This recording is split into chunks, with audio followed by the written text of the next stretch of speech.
Alhamdulillahi Rabbil Alamin.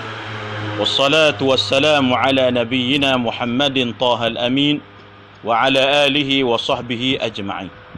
InsyaAllah secara online ini kita akan mempelajari tentang ilmu tafsir di sisi ahli sunnati wal jamaah. Di sisi sunnati wal jamaah. Di dalam ayat Al-Quran, di dalam surah Taha ayat kelima, Allah Subhanahu wa taala berfirman, Ar-Rahmanu 'alal 'arsy istawa. Ar-Rahman iaitu Allah Subhanahu wa taala menguasai ke atas arasy. Dan inilah tafsir yang betul seperti mana dipetik daripada pandangan para ulama dan juga di kalangan ulama-ulama tafsir. Mari kita rungkai sedikit apa yang diperkatakan oleh ulama-ulama di kalangan ahli sunnati wal jamaah tentang ilmu memahami ayat-ayat mutasyabihat ini. Apabila kita menyebut Ar-Rahmanu 'alal 'arsy istawa, antara ulama-ulama yang mentafsirkan ayat ini adalah seorang ulama al-lughawi, al-salafi, al-adib, Abu Abdurrahman Abdullah bin Yahya bin al-Mubarak. Ringkasannya adalah namanya Ibnu al-Mubarak. Yang mana beliau ini wafat meninggal dunia pada tahun 237 Hijrah. 237 Hijrah. Kata beliau yang seorang mahir dalam bahasa Arab dan ilmu nahu, dalam kitabnya yang berjudul Gharibul Quran wa Tafsiruhu, yang mana ianya berada pada muka surat 113, beliau mentafsirkan firman Allah Subhanahu wa taala di dalam surah Taha ayat kelima yang berbunyi, Ar-Rahmanu 'alal 'arsy istawa. Ar-Rahman 'alal 'arsy istawa. Apa yang ditafsirkan oleh beliau? Ditafsirkan oleh ulama salaf ini, Ar-Rahman iaitu Allah Ta'ala ke atas arasy istawa. Apa maksud istawa? Ditafsirkan dengan maksud katanya istawa di situ adalah istaula. Istawa di situ adalah apa dia? Istaula. Okey, apa makna istaula? Kita tak tahu makna istaula. Istaula ni maknanya bila kita menyandarkan sifat itu kepada Allah Subhanahu wa taala, maknanya Allah Maha menguasai. Kerana di dalam ayat-ayat yang lain menyebut banyak bahawa Allah Subhanahu wa taala Maha menguasai. Wa huwa wahidun qahar. Allah Taala sahaja yang Maha berkuasa ke atas setiap makhluknya. Dan banyak ayat-ayat yang lain menceritakan wa huwa qahirun fawqa ibadih. Allah Taala menguasai ke atas hamba-Nya. Jadi siapa yang berada di online ni bolehlah bertanya soalan, saya akan menjawab secara terus insya-Allah. Jadi kata beliau istawa, dia ni ulama salaf. Ulama salaf maknanya yang hidup sebelum 300 Hijrah. Tu ulama salaf maknanya ulama ahli sunnah wal jamaah yang hidup sebelum 300 Hijrah. Sebab dia wafat pada tahun 237 Hijrah. Ibnu al-Mubarak ini. Dia kata Ar-Rahmanu 'ala 'arsy istawa. Ar-Rahman iaitu Allah Taala ke atas arasy istawa. Dia tafsirkan istawa tu, ulama salaf ini dia tafsirkan dengan makna istaula. Apa maksud istaula? Menguasai. Okey, istaula ini bila disandarkan kepada Allah Subhanahu wa taala oleh ahli sunnah wal jamaah, ianya bermaksud apa? Ianya berbeza dengan maksud yang dimaksudkan oleh Mu'tazilah. Ajaran Mu'tazilah dia kata Allah ini berlawan, kemudian baru dia dapat menguasai alam. Tapi kita kata Allah istawa dengan makna istaula adalah Allah Ta'ala telah pun menguasai ke atas arasy. Allah Ta'ala menguasai ke atas arasy tanpa ada sabqul mughalabah, tanpa ada dahulunya Allah bergaduh gocoh dulu baru Allah dapat kuasai arasy. Tak berlaku begitu. Faham? Tidak berlaku begitu. Allah Ta'ala memang sudah menguasai Arash tanpa berlaku gusti, tanpa berlaku wrestling, tanpa berlaku pergaduhan antara Allah Ta'ala dengan makhluk. Sebab Allah Ta'ala maha berkuasa ke atas mana-mana hambanya. Jadi ulama salah mentafsirkan istawa di situ, perkataan istawa Ar-Rahmanu ala arsy istawa, dengan maksud apa? Istaula, menguasai, kerana Allah Ta'ala maha berkuasa. Kemudian kita tak namakan anak kita hamba kepada Tuhan yang duduk. Ada tak kita dengar orang namakan anak dia, dapat bayi lahir kuek namakan anak dia sebagai Abdul Julus? Ada? Tak ada. Yang ada Abdul Qahar, ada, kan? Abdul Qahar ada. Jadi kita mengatakan qahar itu menguasai, sama dengan makna istaula. Istaula dengan qahar itu maksud yang sama. Maka kita kata istawa di sini, kata ulama salaf, adalah istaula, iaitu menguasai tanpa berlaku sabqul mughalabah, tanpa berlaku pergaduhan antara Allah dengan makhluknya. Tak berlaku begitu. Ini di fahaman sisi Ahlussunnah wal Jamaah. Kedua, berkata ulama al-lughawi Abu Ishaq Ibrahim bin Sari Az-Zajjaj, yang wafat pada tahun 311 Hijrah. Apa katanya? Dia ni seorang Az-Zajjaj ni seorang yang hebatlah. Az-Zahabi pernah berkata tentangnya, dia adalah nahwiyun zamanihi. Nahwiyun zamanihi maknanya dipujilah ulama yang pakar tentang ilmu nahwu pada zamannya. Itu dia. Kata beliau dalam kitabnya Ma'anil Quran, dia kata tentang ayat tu tadi, Ar-Rahmanu ala arsy istawa. Katanya apa? Dia kata makna istawa adalah istaula. Makna istawa adalah istaula. Okey, ada soalan bagus ni, banyak pula soalan-soalan di sisi online ni. Saya sekarang ni berada di luar rumah saya, macam-macam bunyi, ada bunyi anjing, ada bunyi kereta. Syaitan rajim. Okey. Okey, jadi pengajian kita relax, tenang. Kata Az-Zajjaj, dia kata apa? Ar-Rahmanu ala arsy istawa, maknanya istaula.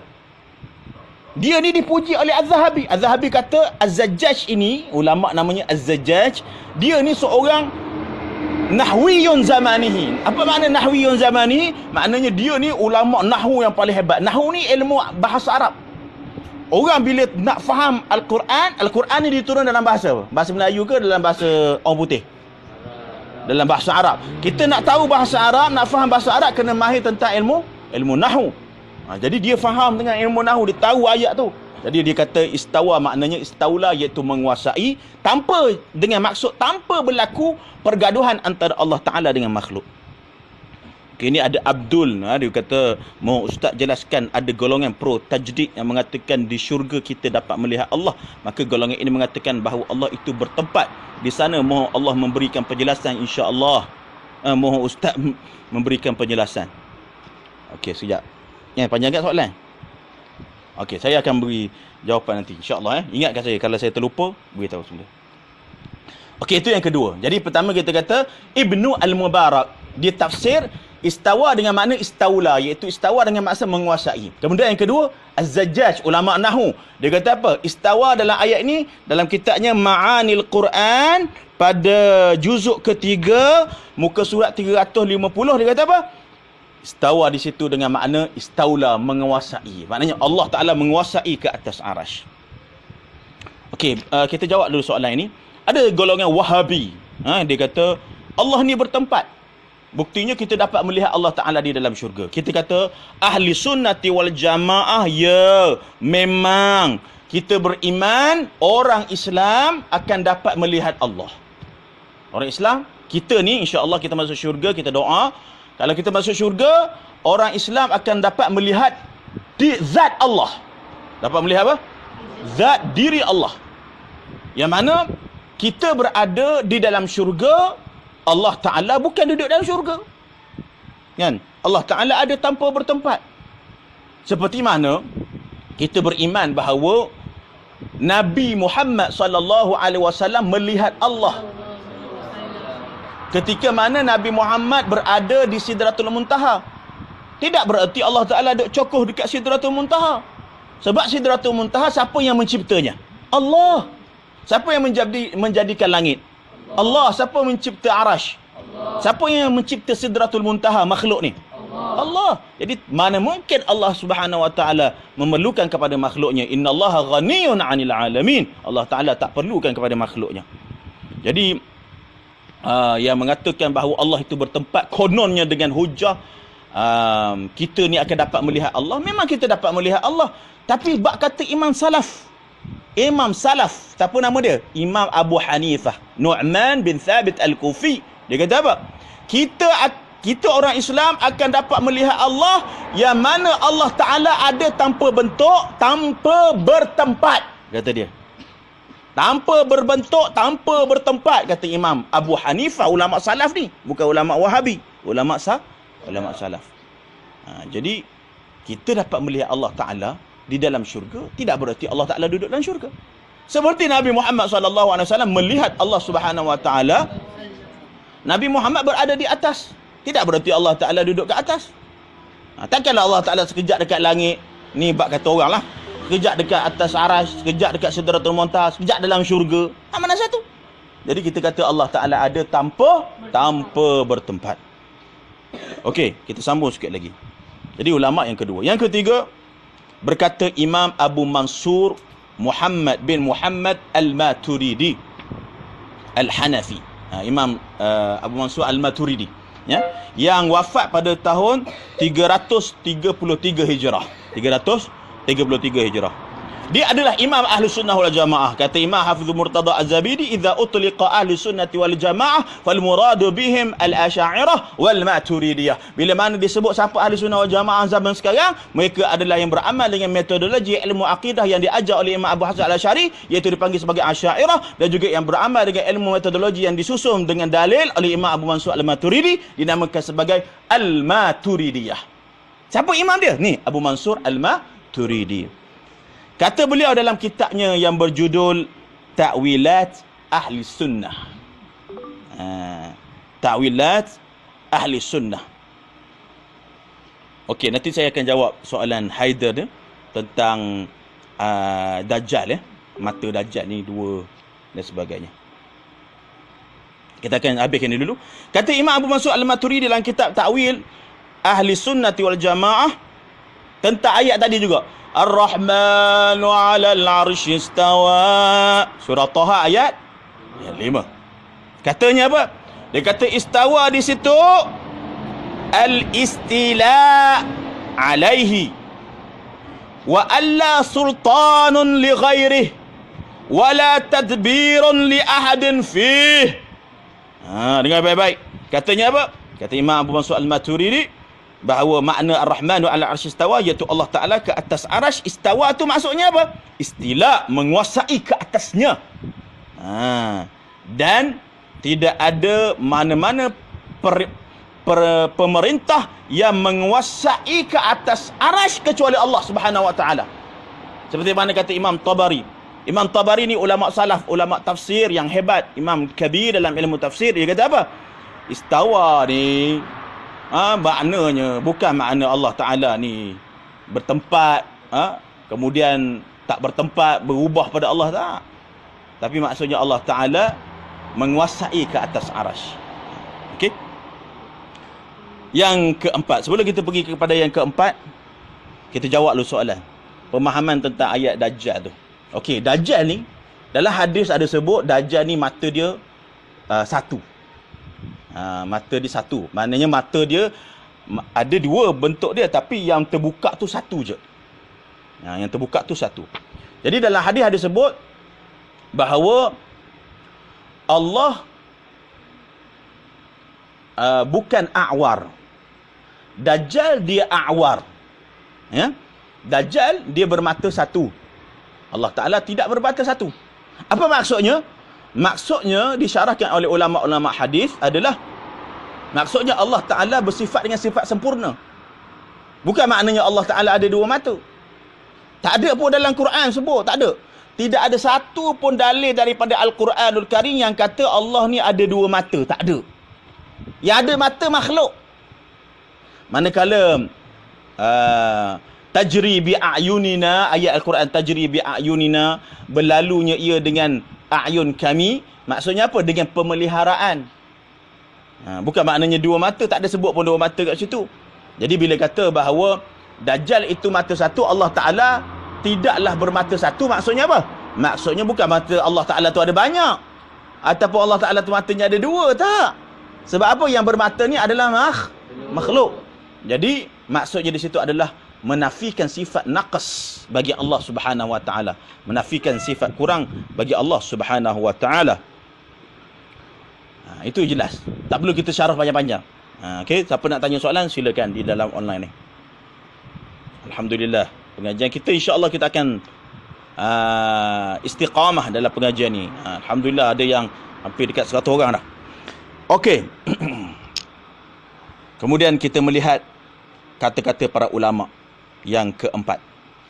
Namanya adalah Al-Lughawi Abul Qasim Abdul Rahman bin Ishaq Az-Zajjaji. Az-Zajjaji yang wafat pada tahun 340 Hijrah. Yang mana Az-Zahabi pun puji dia. Dia kata dalam kitab beliau yang berjudul Ishtiqaqu Asma'illah. Dia nak syarah makna Ali. Kan kita sebut dalam zikir kita, dalam tasbih kita, dalam sujud kita sebut apa? Subhana rabbiyal dalam sujud. Subhana rabbiyal a'la. Maha suci Allah, maha suci Tuhanku, a'la. Apa maksud a'la? Apa maksud a'la? A'la maknanya yang maha tinggi akan kudrahnya, kekuasaannya, bukan dia tinggi tempat. Kerana kalau kata Allah ni tinggi tempat, maka dia serupa dengan makhluk. Sedangkan dia telah menafikan di dalam Al-Quran, Allah nafikan penyerupaan dia dengan makhluk. Laisa kamithli syai', tidak ada sesuatu pun yang menyerupai Allah. Kata Az-Zajjaji, dia kata apa? Ali itu, kalau kita kata Al-Ali, Allah tu Al-Ali, di antara nama-nama Allah Ta'ala, sifat-sifat Allah Ta'ala adalah Al-Ali. Maksudnya apa? Maksudnya adalah Al-Qahir, Al-Ghalib lil asya'. Allah Ta'ala menguasai ke atas setiap sesuatu benda makhluknya. Itu maknanya Allah Ta'ala maha tinggi. Kan kita kata, kita doa, Ya Allah, Ya maha tinggi. Bukan tinggi tempat. Kalau tinggi tempat, okey, sebelum ada tempat, di mana Allah? Okey, dan tidak kata pun dalam Quran, tak sebut pun kata tinggi tempat. Dia kata tinggi je, maha tinggi ni. Kita pun sebut juga kalau bos ni dia duduk dekat pejabat dia. Pejabat dia ada 5 tingkat. Pejabat dia tingkat 1. Kuli dia tingkat atas. Bos dengan kuli mana tinggi? Bos. Walaupun bos ada dekat bawah, kan? Jadi kita kata bos ni lebih tinggi daripada kuli, bukan maknanya dia tempat, tak. Walaupun pejabat dia tingkat bawah, kuli tingkat atas. Faham tak? Jadi perkataan dalam perbualan biasa pun kita kata bahawa oh dia ni tinggi ni. Maksudnya orang tu hebat. Pada orang pun kita cakap begitu. Takkan pada Allah Ta'ala kita nak kata Allah Ta'ala ni bertempat. Ya? Jadi insya-Allah Yusri saya akan jawab sikit lagi soalan tu. Okey, itu yang keempat. Yang terakhir sekali untuk malam ni, yang kelima. Kata Syekh Abu Bakar Ahmad Ar-Razi Al-Jassas Al-Hanafi yang meninggal dunia, wafat pada tahun 370 Hijrah, dalam kitabnya Ahkamul Quran. Dalam kitabnya Ahkamul Quran pada jilid yang ketiga, muka surat 325. Apa kata dia tentang ayat ni, Ar-Rahman 'ala al-'arsy istawa? Dia kata bahawa sesungguhnya maknanya adalah apa dia? Iaitu Allah Ta'ala menguasai ke atas arasy. Allah Ta'ala menguasai ke atas arasy. Itu kita akan bawa lagi pandangan-pandangan para ulama. Jadi kita layan dulu soalan-soalan yang ada di sini insya-Allah. Okey. Ada soalan tentang daripada Dr. Yusri. Dia kata tentang Imam Mahdi itu, sedia di kalangan manusia yang sedia ada ini ataupun bagaimana? Oh, siapa Imam Mahdi? Okey, Imam Mahdi ni siapa? Imam Mahdi ni ahli sunnah wal jamaah beriman tentang Imam Mahdi. Imam Mahdi ni kita kena beriman dengan Imam Mahdi sebab ada hadis menceritakan tentang Imam Mahdi. La taqumu sa'ah hatta yamliku nas rajulun yamlau ardan qistan wa adla